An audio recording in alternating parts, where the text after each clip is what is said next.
No, I just couldn't hear what you talking to Catherine. Think about it. Think about it.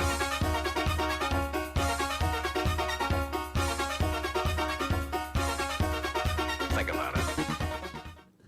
And welcome once again to High School Basketball Weekly. Yours truly alongside of my broadcasting sidekick, Rick Bua, who's joining us via Zoom.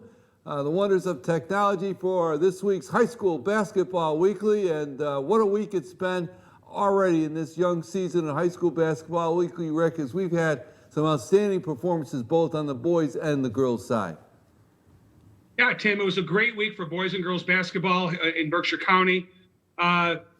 The bad news is we lost our last undefeated team as the Lady Hurricanes went down. I still think, because Wacona, that's right, Wacona girls do have a loss. Yeah, but the good news is everybody has at least one win in Berkshire County, boys and girls. So we're moving right along, and let's get right into the girls' action. Yeah, let's get it right into the girls' action. Talk about teams with one win. Let's talk about a team we referred to previously, Mount Greylock Mounties. Team we always know gets better as the season goes along, and you're seeing some steady improvement by this Mountie squad, Rick. Yeah, so for the folks at home, please excuse me because I'm kind of looking to my left at my notes. But they did pick up their first win. They're 1-1 on the new season. We always talk about Coach Jacoby's kids starting a little slow and then picking it up, and they got their first win, topping Ludlow 41-22. Charlotte Cootie had 17, and Abby Scalabio with 9, and then they host Agawam on the 23rd. So. Some of the teams, not so much here, Tim, in Berkshire County, but some of the opponents over in the Pioneer Valley have postponed some games. I noticed the Taconic girls and boys were postponed last night. And when we get talking about Chris Bullett's Mckeehan Hornet boys team, the same things happen to them. But good for the Mounties. They're 1-1, and I'm kind of liking the league's changes this year. I'm going to miss Berkshire County. There's no question about it, but. There is a little good that's come out of this, and I think the MIA really did get it right on the pairings for the divisions and also the leagues.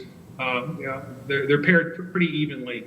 It opens up everybody. Everybody's got a fighting chance now come tournament time.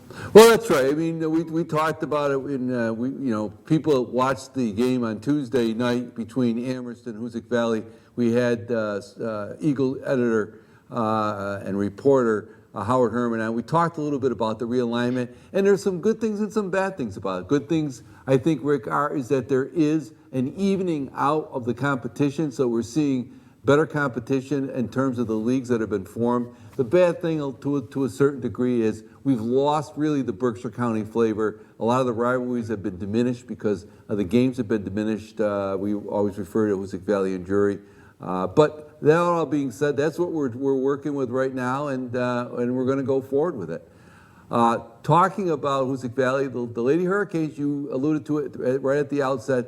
They suffered their first loss in a game that we had here on Tuesday evening live from Hoosick Valley between Amherst and Hoosick Valley, and that was a real dogfight the whole way, and Amherst came back and beat the Hurricanes, so the Hurricanes have suffered their first loss of the season.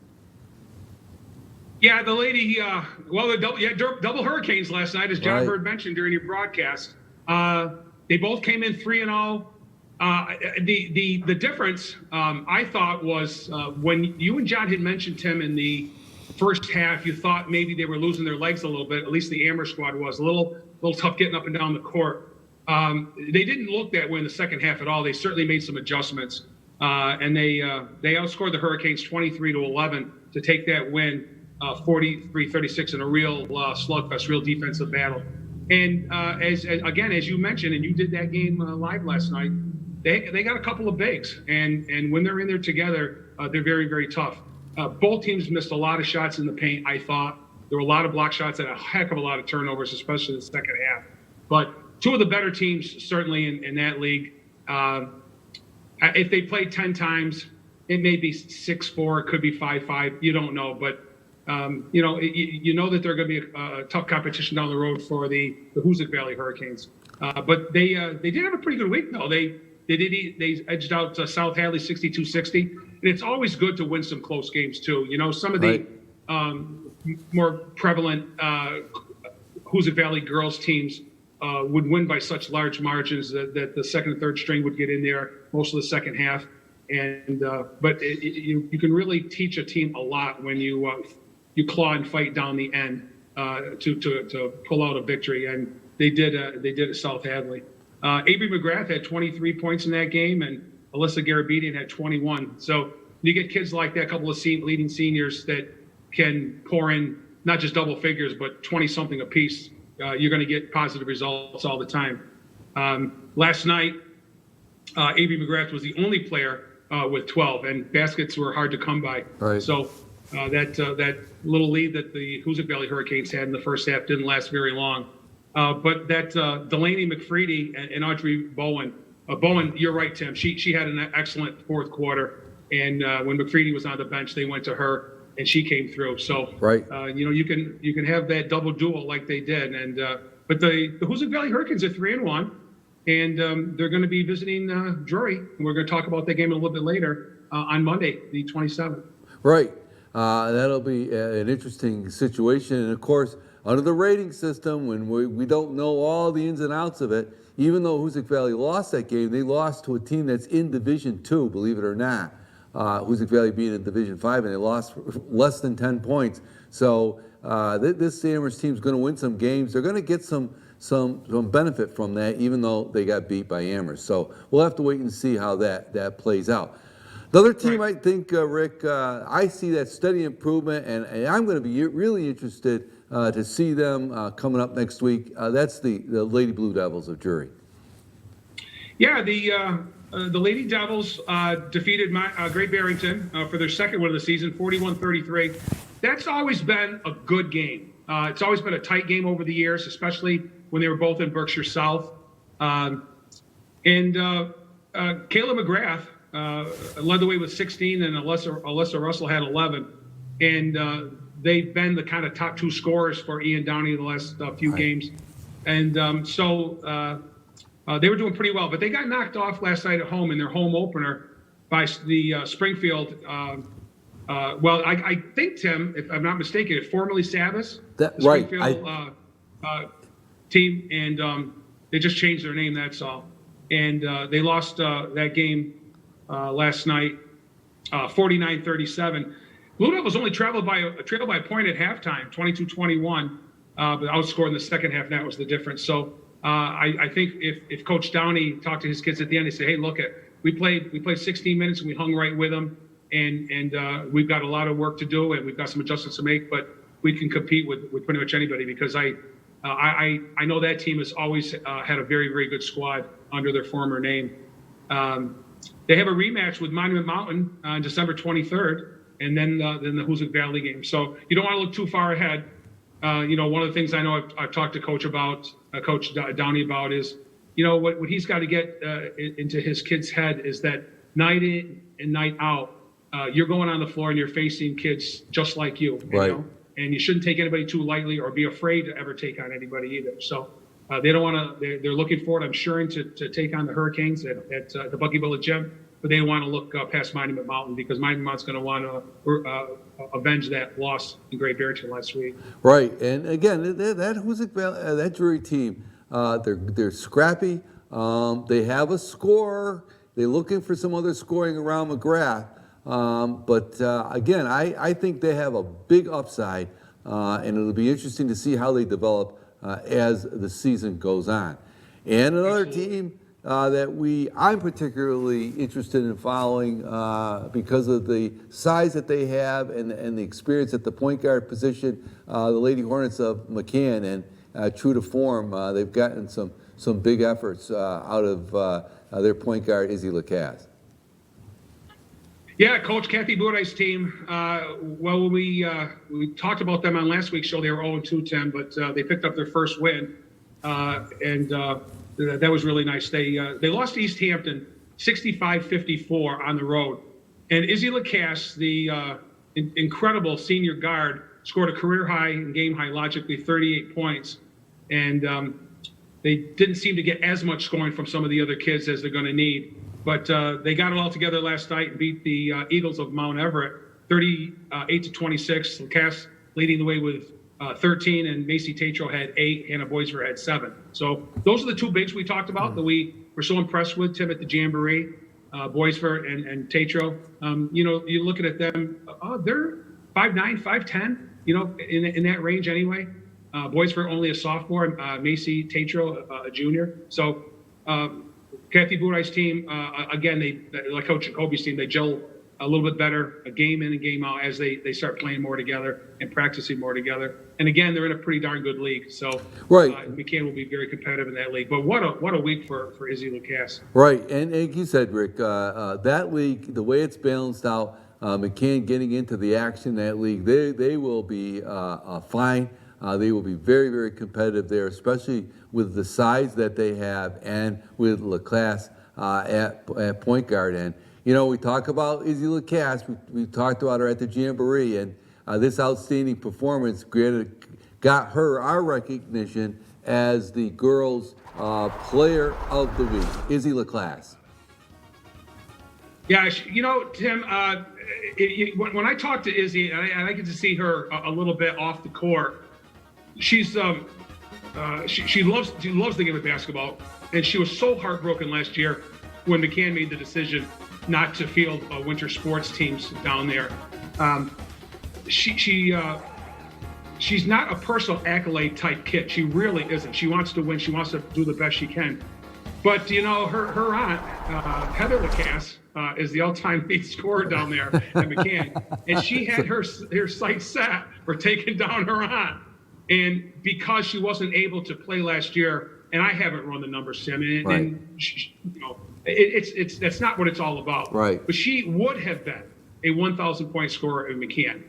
She was a starter as a freshman, had 2 incredible first 2 years, missed her junior year, with McKeehan kind of being one of the teams that didn't compete at all. I know some teams only played a few games, which helped out. We talked about the Gambaroni girl last year from exactly Wacona, you know, and we said, boy, what a shame it would be if she's so darn close. She only needs 1 game to make it. She got it. I was so happy for her. So, you know, we here at High School Basketball Weekly, we know what it's all about, and the coaches know what it's all about.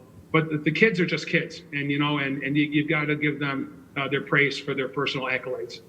So congratulations to Izzy on Player of the Week here for week 2. Yeah, very well deserved for Lacasse. She really is providing senior leadership to the Lady Hornets. And again, as we've said many times in basketball, when your best player, and I don't think there'd be any dispute from anyone who follows McKeehan's, Coach Budai, and the rest of the Izzy's teammates, she really is the wheel that makes that team go. And it's nice when that wheel, that person, that good player, has her hands on that ball most of the time in the game. It makes for a wonderful advantage, especially at the high school level. So congratulations to Izzy Lacasse for an outstanding week of performance for the Mckeehan Hornets. Switching gears here, Rick, we'll go over on the boys' side, and we'll start right back up with Mount Greylock Mounties. And you know, the Mounties, again, they're also in a division which they think they're going to be very competitive, and they're showing signs of life over there at Mount Greylock. Well, now they're 2-2. Coach Thistle's got his kids playing pretty good basketball. They did lose their first game last week to Drury, 64-35. Jackson Chelsea led the way with only 8, nobody in double figures. But they did get their first one of the season going down to Lee on the road, knocking off the Wildcats, 47-30. Jackson Powell had 12, and Jackson Chelsea had 10. Then they made it 2 straight wins to even themselves up at 2-2 with a nice win defeating Franklin Tech 68-28. Seamus Barnes had 21 for the Mounties, and Max McAllister was in double figures with 10. So there they are again. And again, I don't want to beat it to death, but the way these leagues are paired up now, and understanding the titles of the leagues doesn't really matter, whether it's Central, whether it's Tri-County, or whether or not it's Hampshire, East, West, North, South. Right. Doesn't matter. You need to know which league you're in and who you're in with, but the Mounties are in with the right teams, and they'll be competitive under Coach Thistle. So they're 500. They're better off this week than we were last week. Absolutely. They're at 500, and they play hard, Rick. They've got some size. They play hard. They compete, and that's really the trademark of Greylock teams under Coach Thistle. They improve as the season goes along. They don't quit. They're scrappy, and I think you'll see good things from Mount Greylock as the season goes along. And we enjoy covering them. We enjoy Coach Thistle. He'll certainly, I'm sure, be a guest here on High School Basketball Weekly at some point as we go down the road here in high school basketball. Absolutely. Yep. Turning our eyes towards the Mckeehan Hornets, they got a win under their belt, Rick.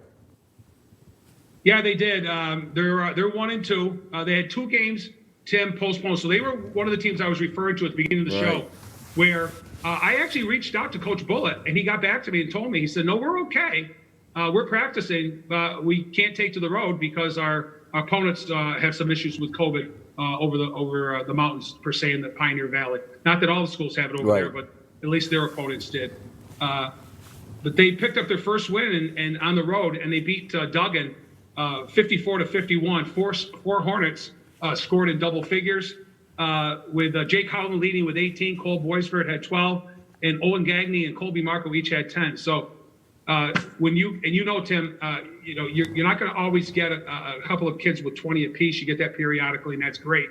But when you can get balanced scoring like that, even if it's not double figures, you get a 14, a 12, and a couple of 10s or something like that, and you got people that share the ball, that do the scoring, you're always going to be successful. So good for the Hornets. They picked up their first win, and now they are 1-2. They certainly are, and again, paired in a good division for them. Paired in a division where they're going to compete, no question about it.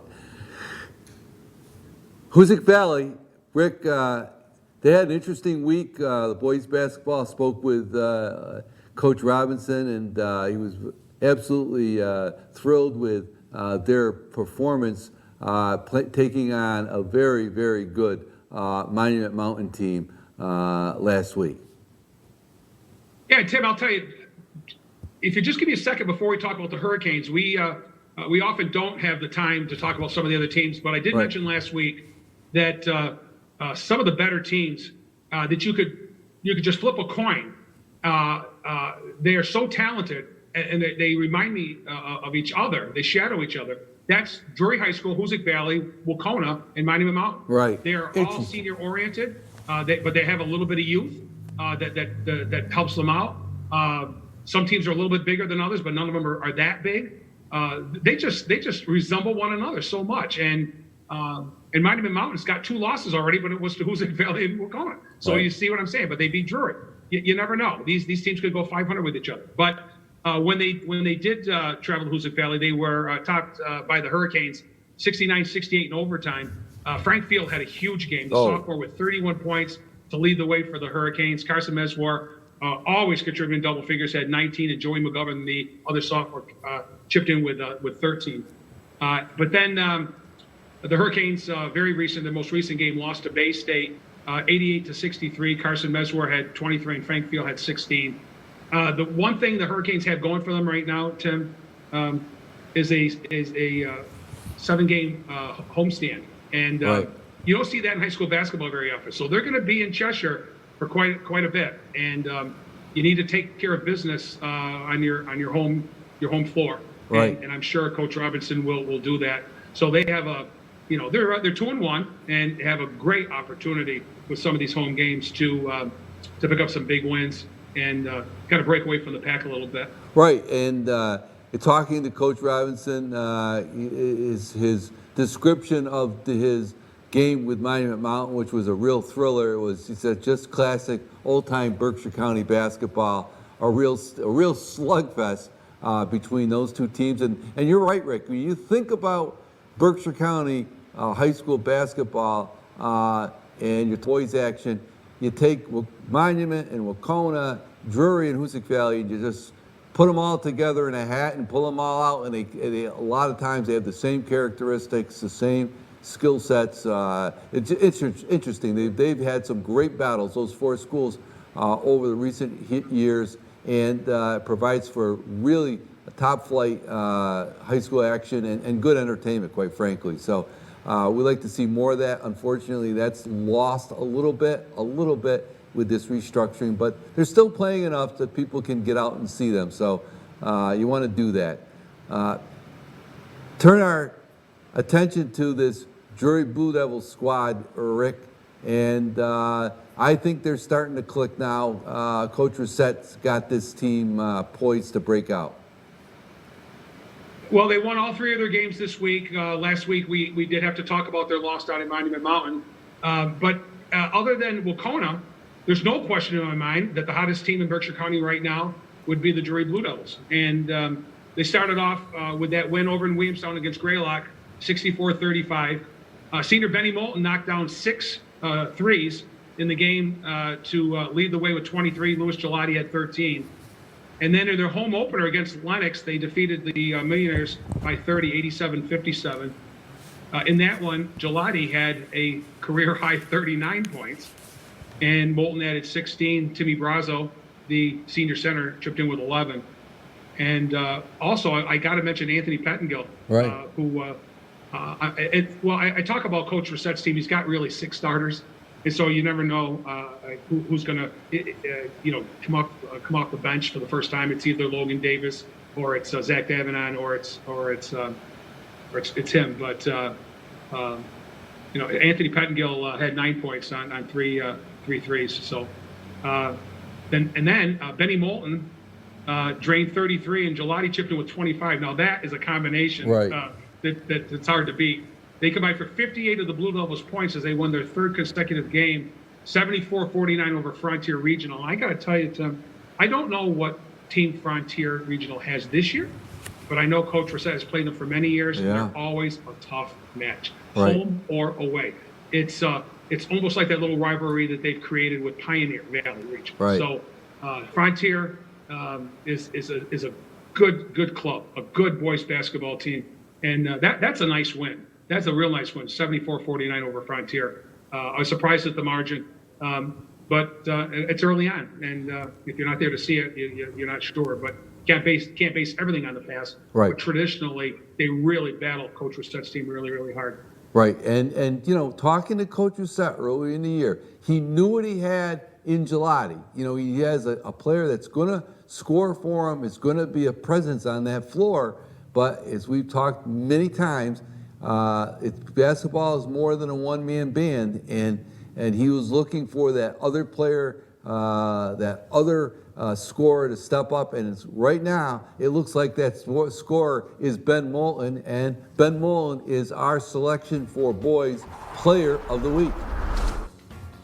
Yeah, that's an incredible week. Sometimes, Tim, when we have a hard time picking kids. And I got to tell you, I'll let everybody know right now that we had a real hard time picking. Yeah. There were some other kids that were in the run that are going to get their accolades during this basketball season. But when you shine like Ben Moulton did last year, 23 against Greylock, 16 as you can see on your screen against Lennox, and a career at 33 against Frontier, he is a sharpshooter. And when he starts knocking them down, he can get really hot really fast. So Gelati's always going to score. If Benny can keep scoring anywhere like he does, Tim Brazo very quietly gets his 8, 10, 12 points. They're going to be okay. And the more they can get from Anthony Pettengill, from Zach Davenon, and from Logan Davis, even some of the other kids off the bench, a bucket here, a bucket there, Coach Rissett's going to be fine. He's going to do okay. They're really hot right now and playing good basketball. Yeah, no question about it. And I like in Division 5 in Western Massachusetts, you got to like the Blue Devils. Of course, Bay State looks like they're going to be a tough matchup as well. And of course, you have Hoosick Valley in the mix, and of course, Taconic is going to play down in Division 5. So that's going to be quite a setup in Western Mass and for the state tournament with those teams in Division 5. Well, Rick, talking about games that are coming up, we got a beauty coming up Monday night up at Bucky Bullet Gymnasium, and you're going to be there hopefully to cover it live with John Bird. High school game of the week. The Lady Hurricanes take on Drury.